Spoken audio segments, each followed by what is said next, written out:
So i-start ko lang na i-share sa inyo yung paano ba yung flow ng technology, paano ba nag-start yung mga Filipino military technologies na ito.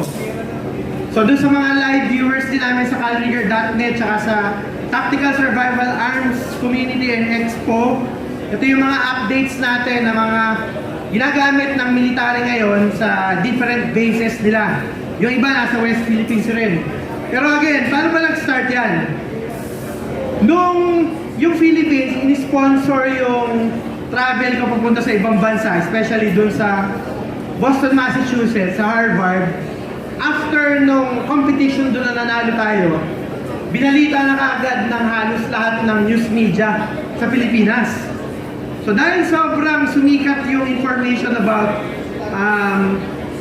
isang inventor from Pateros, Philippines, nag-develop ng